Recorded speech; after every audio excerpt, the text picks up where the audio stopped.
On January 20th, 2008, I moved into a house that I would live in until 2015, the year that I moved to Dublin. Now, at that point in time, I'd been living in County Kerry almost 2 years. My son was nearly 4 years old, and 18 months before that, I had split up with my Dublin born and raised wife. Now, in addition to this, OCD was getting the better of me on many days, and I was in the throes of depression. So I had a few challenges. Now, I also met a neighbor who would become my good friend, Damien Nolan. And it is Damien who I am interviewing on the first A Future for the Fellas podcast. Now, in this podcast, we basically cover two things. One is how Damien was introduced to my OCD, how he became acquainted with it, and how he got used to it. The other thing that we discuss is the big points of my book, Roundabouts and Firewood, a mental health approach for Irish guys. So without further ado, let's get to the discussion with Damien.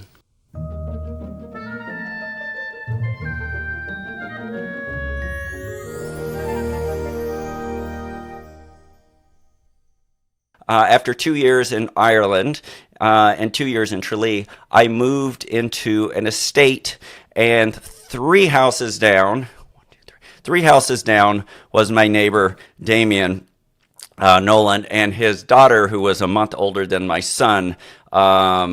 We raised our kids together, so I'll say that. Yeah. So, Damien, one of the things I was thinking about when I was going to do the podcast is so just to give the background, I arrived with a pretty severe case of OCD, obsessive compulsive disorder, and you know from the book, but I was also experiencing some really severe depression at the time, but the OCD was the thing that was probably the clearest. I'm going to start off with asking you to tell the story when you're learning about the OCD, and I don't know if I had told you about the OCD at this point, but there's a story where I had to take the bins out at it was like 11:30 midnight when I didn't think anybody was around. So could you furnish us with that story, and we might start there? I can, yeah. I was going out to my van for something, and usually, like you said, there wouldn't be many people out the front of the house doing anything at that time of night, and I walked out the front. Yeah, it was a weeknight. It was a weeknight, yeah, and I went out the front to go out to the van for whatever it was. I can't remember, and I saw something out the corner of my eye, and I looked up, and you were above with your fucking marigold gloves on and your vest. I think you were in your underwear as well, were you? Had you pants on? I was. Remember. Yeah. Yeah. What I had now, there's lots of different types of there's lots of types of things. I should say lots of types of anxiety, lots of types of OCD. You may like a typical one is a hoarder, someone who collects a bunch of stuff. There's people who have to have neat freaks, and then there's people like me, which is a pretty common category. Not so much germs, but I was always I had a lot of anxiety about being poisoned by something, and it could be anything, and I could make up anything. So at the time, when I had to take the bins out, I had a particular process. So I normally put on a pair of shorts. I had these shoes that I had bought from Dunn's for like $20, but those were my bin shoes, and I wore this torn up t-shirt. And then in addition to that, the big, thick marigold gloves that came up to, I mean, went well past your wrist, because I could not be touching anything on that bin. Well, normally I put all that stuff on, but I can't remember. I think I was about to go to bed, so I just had a t-shirt and underwear on. And so I realized I had to take out the bins. So I got up and I realized what time it was. It was 11th, like I said, it was 11:30 midnight. It was a weeknight. So I didn't think anybody was going to be out there. So instead of putting on the shorts, I just put on my shoes. I had my bedraggled tighty-whitey underwear that I should have thrown out a long time ago, and a torn-up shirt and gloves. And when I would go out, I'm certain I looked terrified that I would actually touch anything. So I'll go ahead there, Damien. Well, all I know is that when I looked up and saw you, if it was an Irish person who was out the front like that and they saw someone else coming, they'd be fucking gone. They'd be hiding inside the bin. But when I looked up, you were just standing there like it was a pretty normal fucking thing. And I just looked up and I said to myself, what the fuck? And next thing I just said to myself, I think this fella's going to be interested. And I said hello, and you said hello back. And that was the first time we met. And I just went back into the house laughing, going, yeah, he's going to be fun. Yeah. Oh yeah, because when I'm out there and I'm in that OCD moment, I don't care about anything except you're in the place of not happiness. getting poisoned. Yeah. Oh yeah. You were So focused. I mean, you would have caught me. Yeah, the worst part is for me is just for anybody who has anxiety issues is that anticipation. I mean, anxiety is about the fear of something that really bad is going to happen. But once you're in the middle of it, you start calming down. So by the time I would have seen you, I was in a pretty good state of mind. The first time I jumped into the car with you, we were going over to the shop for something. And in fairness, when I got into the car, you said to me, I tend to have this thing where I might go into a car park and keep going around. And I just looked at you. We were going over to Gala, and I just looked at you and I said, that's okay. If you do more than 2 laps, I'll hit you a fucking belt. You remember that? I said, you won't be doing 4 or 5 laps. Well, no, it's funny because I always have to explain it, but I wasn't certain at that point because there was the other thing that I would do that you could tell kids who had been around me long enough because your daughter Sophia and then my next door neighbor Karina, who was a few years older, they were so used to it, and they would always tell their friends because their friends would just go, what's this guy doing? Because what I would do is I would back up and I would straighten out the car to go towards to get out of the estate, and then I would run around the car. And if I was having a decent enough day, I would run around one time. But if I might do it 1, 2, 3 times. And if I'm having a really crap day, I would do it. Then I'd go up about, about 20 yards, and then I'd get out of the car and I'd run around again. And the thing about Sophia and Karina, so Sophia is Damien's daughter, and Karina, who was my next door neighbor, and they were friends as kids, is that after a while, by the time I got to the second part, they were they didn't even bother looking at me because they knew what was going on. But if they had friends over there, they would have to explain it to them because sometimes I would hear this, oh, he's just crazy in his head and he makes up all the stuff. So, so did we, so that was the first time you knew about the car, about going around. Yeah. Okay. You were you just as well you told me, or else I would have been wondering what the fuck was going on. But I still would have said something after 2 laps to the car park anyway, whether you fucking told me or not. I'd be like, when are we going home? But yeah, I remember. As you know, when you'd be backing out. If I saw you reversing out, I'd stay out the front because I knew you'd stop to get out and check to see if you'd flattened anyone. And I would just wave you on and say, go on, keep fucking going. There's no one there. You never know. Well, that was the other thing. Know. Yeah. Well, so the number one reason is so when I first go in to the first when I went to go see my first therapist in the States, and this was when Kian's mom was pregnant, and when and Kian was going to be born in 3 or 4 months, and I knew things were getting out of hand.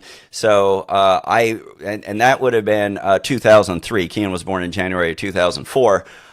I went to the, as I mentioned in the book, that I went to the therapist, and at that point I said, "Oh, here's the things that freak me out." And there's this new thing that has developed. Besides freaking out that I might be poisoned, I always think that I may have hit somebody. So I go around and I turn around and go again and again and again, which, if you think about it, would increase your chances of actually hitting somebody. But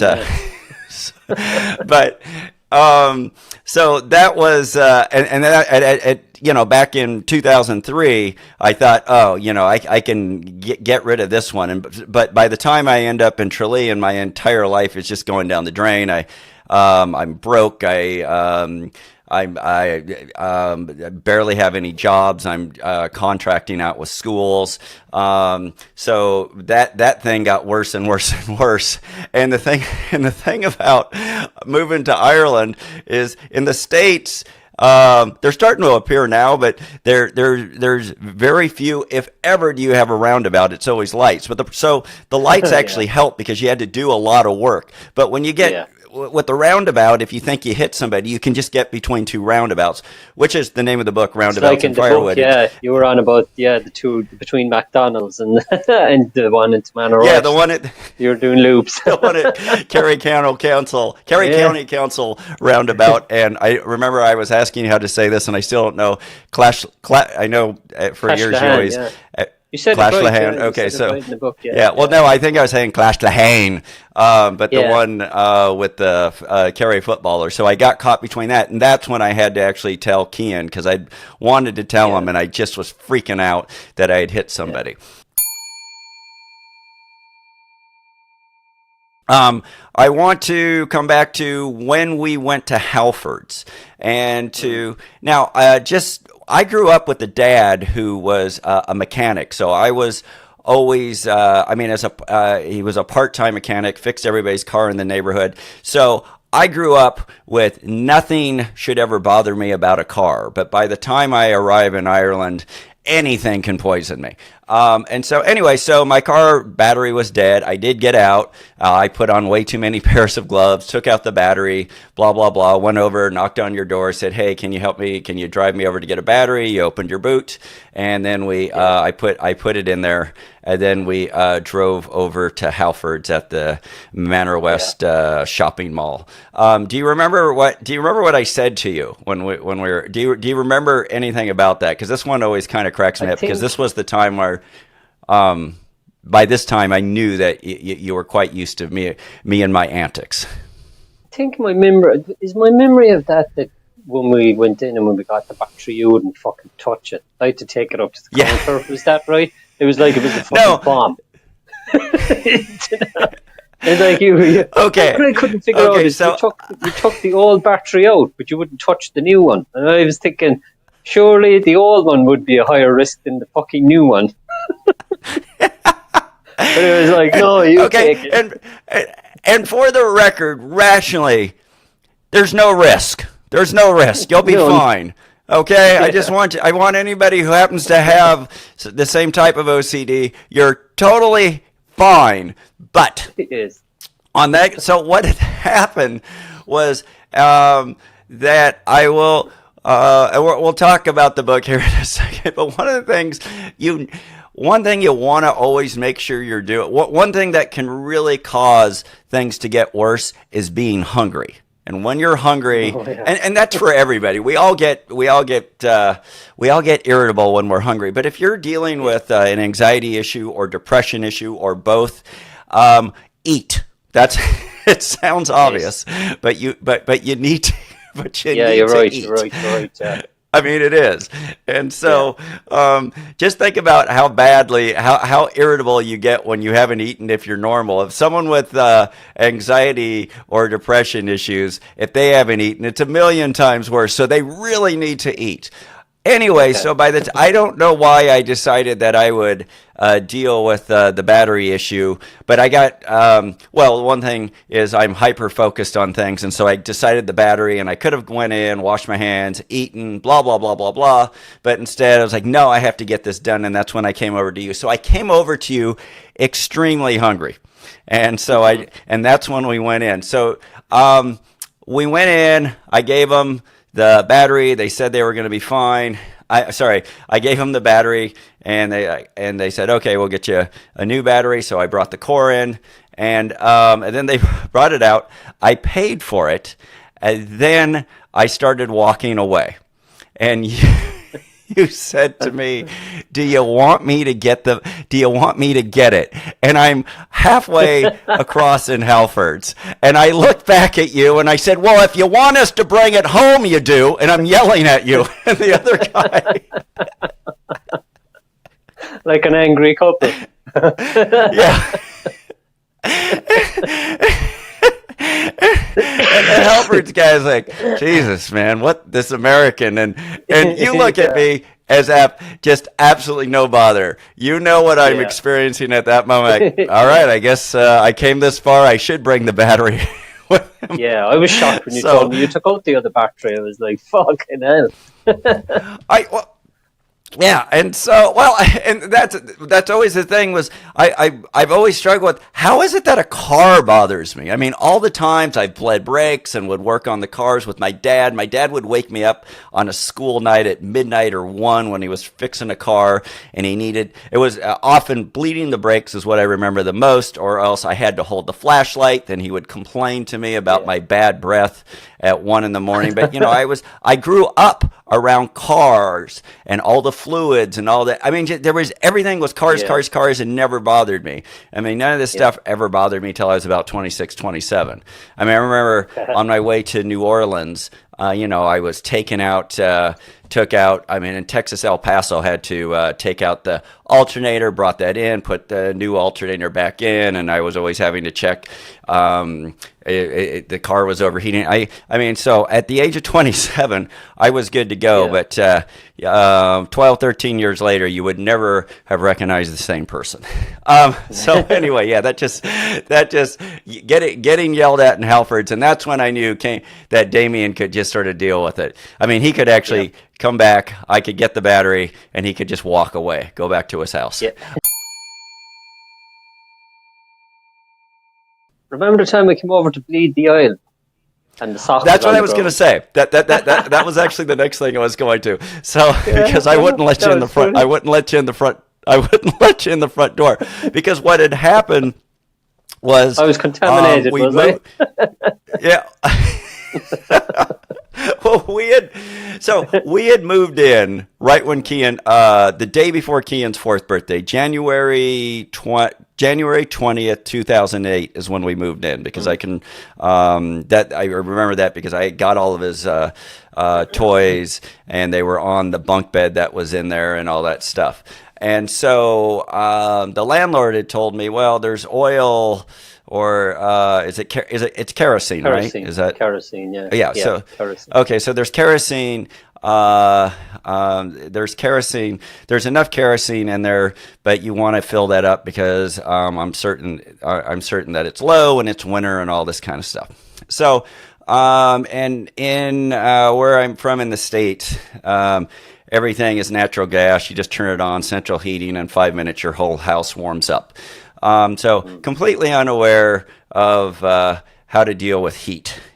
So anyway, so the heat goes off, and I call up the oil company, and they said to me, well, you have an airlock in there. And having bled brakes, I understood what that meant. And I said, okay, well, when the guy comes out, can you have him I'm not familiar with this and I don't want to mess anything up. So can you just have the guy come out and do it? And then I figured I could watch and so forth. And she said, well, you can, but it costs something. And she says, but don't do that. Nobody does that. Just get a handyman to do it. And I said, well, where did I get a handyman? And she said, well, just ask your neighbor. And one of the things, and that was the first time it really struck me that I was, when I was growing up in the 70s, every guy in the neighborhood had their tools. And so it wouldn't, but by the time I moved to Ireland, I mean, there'd been this transformation of guys that few people actually had tools. So I was like, all right, yeah, I'll just go ask somebody. And they said, yeah. She said, there'll be no problem. So I went over to you and I said, hey, Yeah. I have this airlock. Do you know how to do that? Blah, blah. You said, no problem. Then I wouldn't let you in the front door. So go ahead and explain what happened.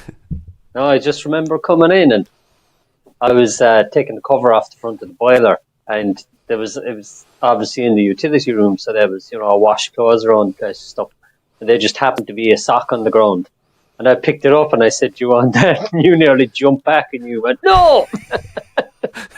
It's been there for a few weeks. Danger! Danger! Danger! Weeks. I said, "Why is the sock on the ground with a few weeks?" And you said, "It's a long story, but I don't want that fucking sock." And you said, use it for bleeding the boiler. So I did. I used it as a rag. But I was like, what the fuck is wrong with the sock?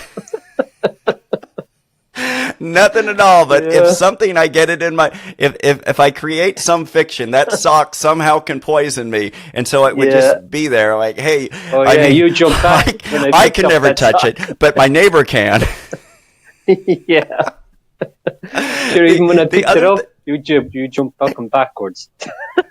Oh yeah, well I was coming in through the kitchen and I was peeking in and I was like, nope, you're over there. And the thing about it was because you brought your tools, and actually the other thing was that you came over, you knocked on the door, and you at this point, you may have just like, oh yeah, it makes sense because it's in the back. But I was saying, no, you're not coming in the front door with the tools and things.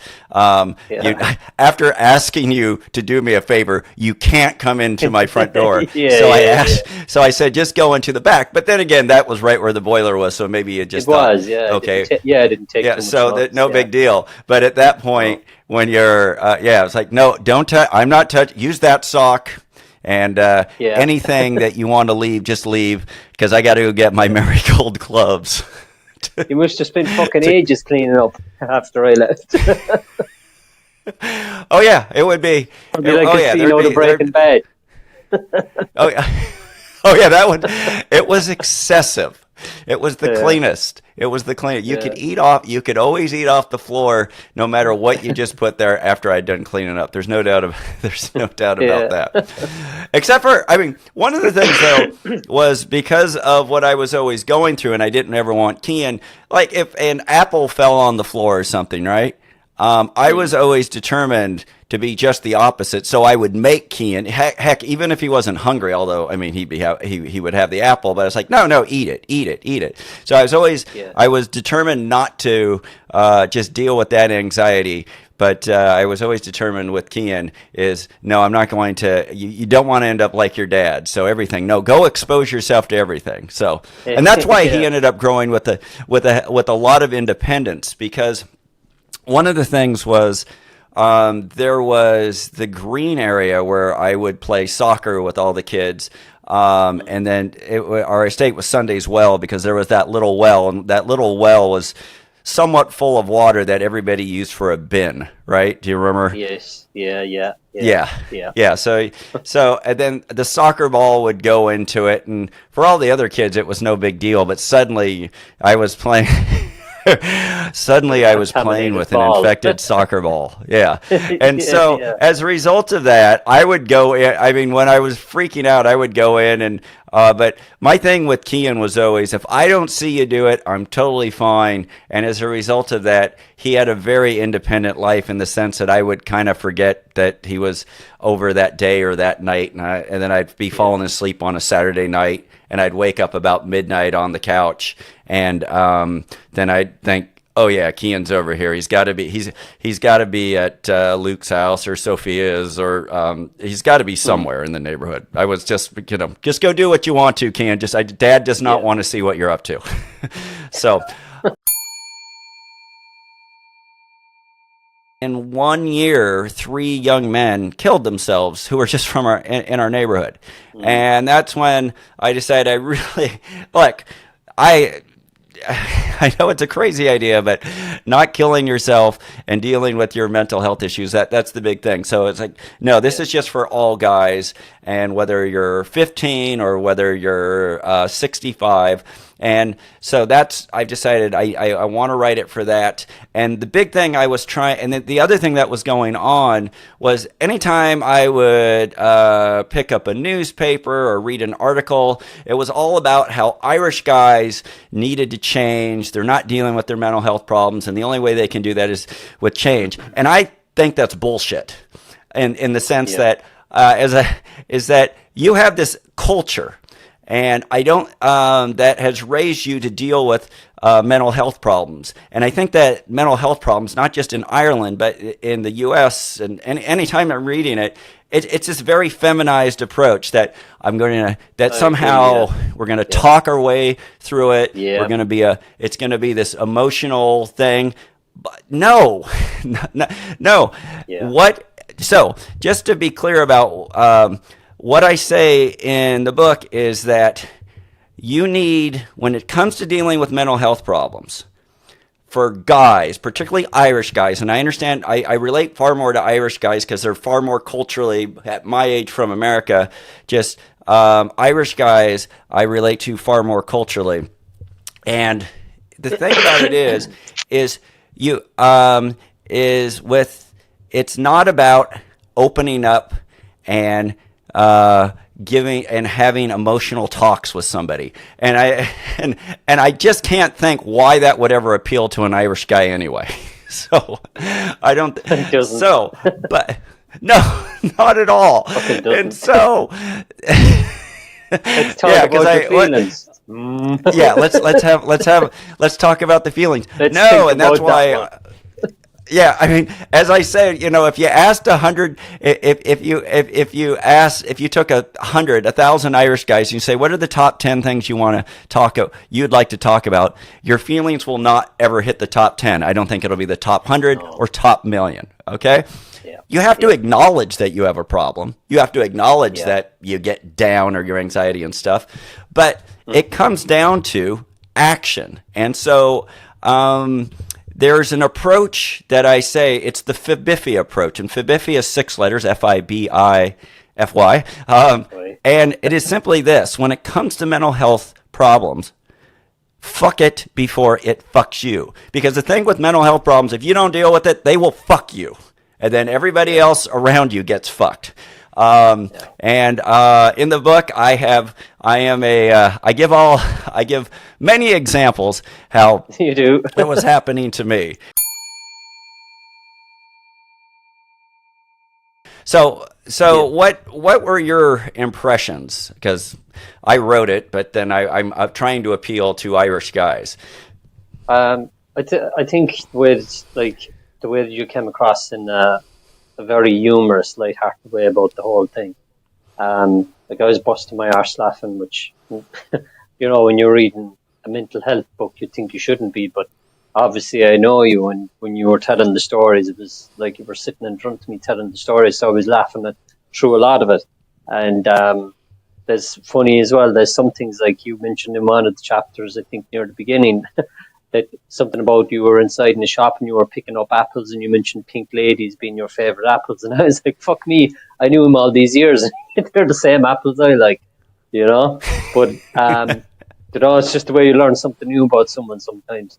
But I think the whole thing about action is the main thing, or changing the thought process, because as an Irish fella like that would find it very hard to sit down and have an open fucking heart conversation with someone about your feelings, because I don't know, I can only speak for myself or whatever, but I don't like the way it kind of gives like you're a victim or something. And I know that might sound a bit pathetic to some people or whatever, but that's just where I'd be coming from. That it's to acknowledge, right, this fucking sucks, try and figure out the parts that suck the most, and like you said, just go and do something about it. I mean, look, I'm not into GAA, but that bike there, that's bikes is something that I'm into. you can always meet up with a good group of lads when you're out on bikes, and it's a great way of, when you're out on a motorbike and you don't have a radio on, you don't have a phone on, and you're just concentrating on not going in over the ditch or anything like that. It's a good place for me. I love bikes. I've always, even when I was a young fella, I liked them for different reasons, for the speed and the buzz and all that. But no, they're just a great way to get out and get away from everything. But getting back to the whole approach of the book, I think, like you've mentioned several times through the book, it's all about action, because you can talk to someone about stuff, and you can sit down and you can be acknowledging in your head, oh, I'm this or I'm that, or oh, I'm down about this. But all you're going to do is make it worse if you don't get up off your arse and do something about it. And even if you have the best friends in the world and the best family in the world and all that, you're going to be on your own a lot of the time. Even if you have lots of friends and you have a great family, it's inevitable, like anyone that goes through the course of the day. Even if you're walking down a busy street, or even if you are walking down to the shops with a friend, your thoughts are still in your head no matter who's beside you. So it's all about changing the thought process, and just through action as well, just doing things to keep your head in a good space. So I found the book really good. It's easy listening or reading, and it's funny, I didn't realize that every time I was doing something, I was doing battle with the depression. When I was just sitting there, I was letting depression get the better of me. But as I mentioned that it was the firewood part of the title is when I decided to go out and cut firewood in Ballygamboon. No, I never knew that until I heard you saying it in the book. I was like, okay then. Oh yeah, that was That's why you like going to the woods. Not for walks, for firewood. No, not at all. I need to cut something. Well, the thing about it is that was when I was going, oh, this is really helping, because I just couldn't stand the Christmas holidays. I mean, we'd done 2006 was my first one, and with Kian, and then his mom had the Christmas tree in her family and stuff, and I'm just barely being able to get through each day. So again, rather than saying it's all right, you're cool, you're gonna make it, I was like, oh, I'm such a loser because I can't do this. Again, it's the thought and then the emotions that follow that thought. So change your thought. And then in 2007, same thing. We had moved to those apartments across the street from the old Trelease Cinema. And then, so there was 2006, 2007, 2008, same thing. By the time we come to, I'd almost been living next to you for 2 years, and Christmas was coming up. Things were getting better. I was settling into the neighborhood, and it was becoming part of something.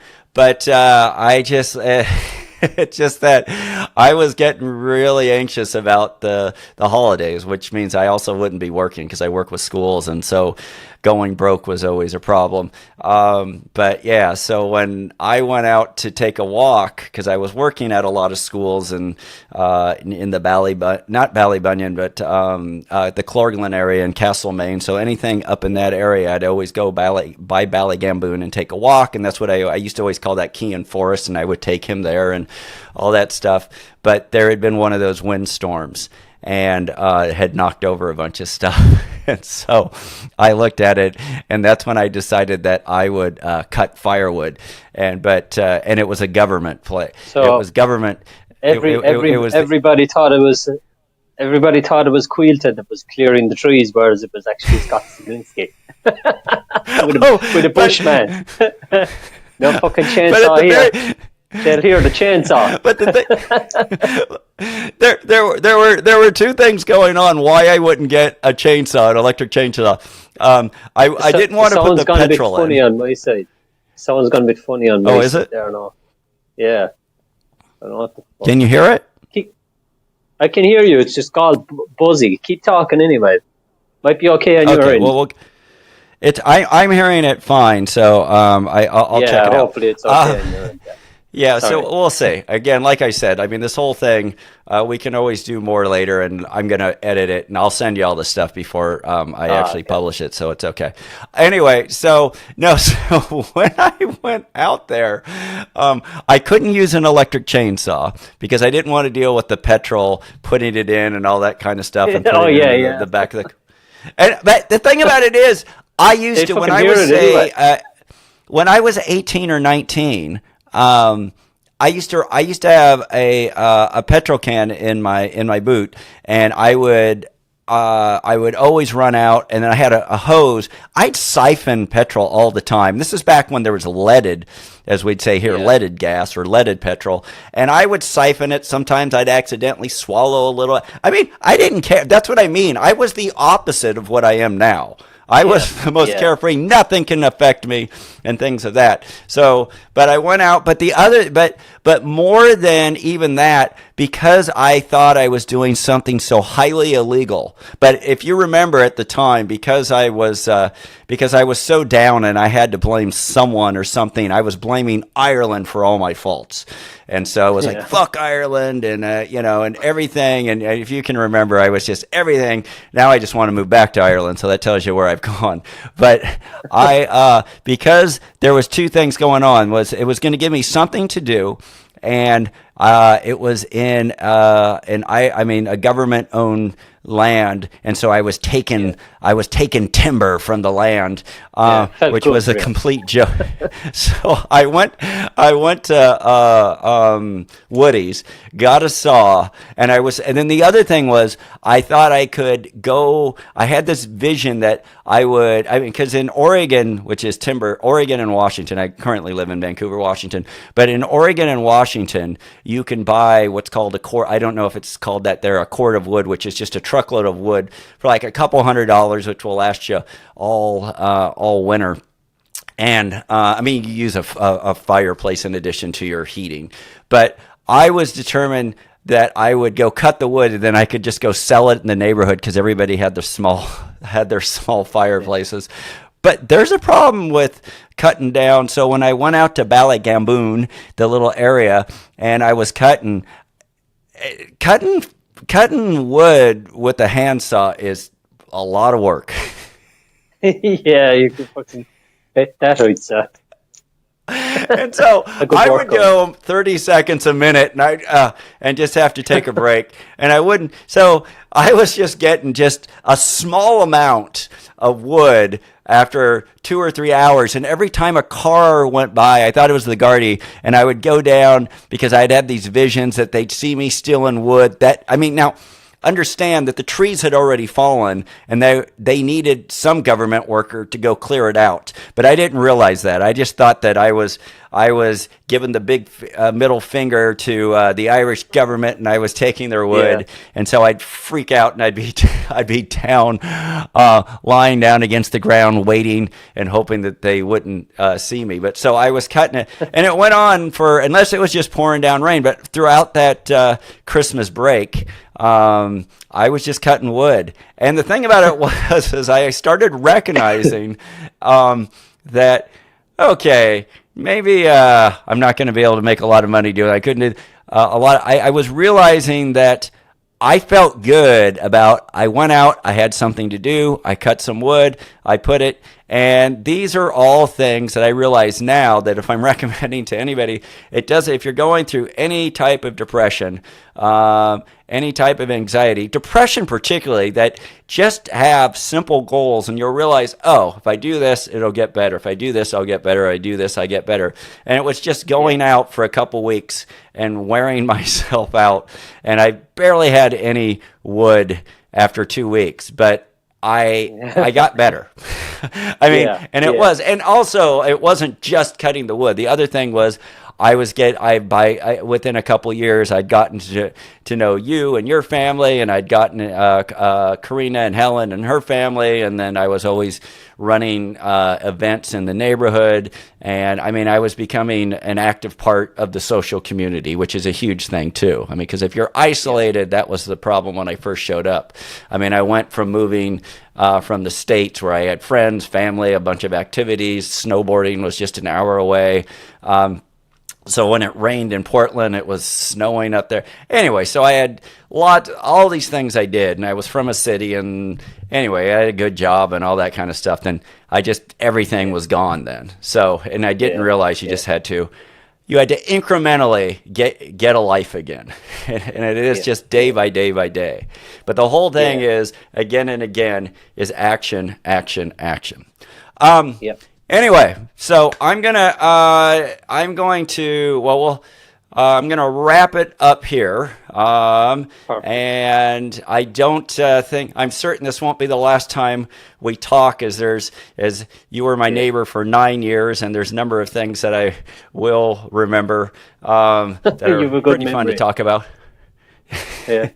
I do. Actually, when I was at my mom's service, my mom died last year, but we didn't actually have her service until 7 months later in June. It was just this last June, and there were people that I was talking to, and I would tell them, you remember this and this and this, and so that's the one thing. Well, it's funny because people will say that to me. You have a great memory. Like, when you have OCD, a great memory is not the best thing to have, because you remember everything that ever happened, that ever freaked you out. So that sock could have been there for 19 years. And I would remember, 19 years ago, there was a problem with that sock, and I still haven't gotten over it. So, anyway, so I just want to say thank you so much to Damien for coming on this first podcast, and as I said, I'm certain I'll be talking to him some more, and I just want to get the word out about Irish guys.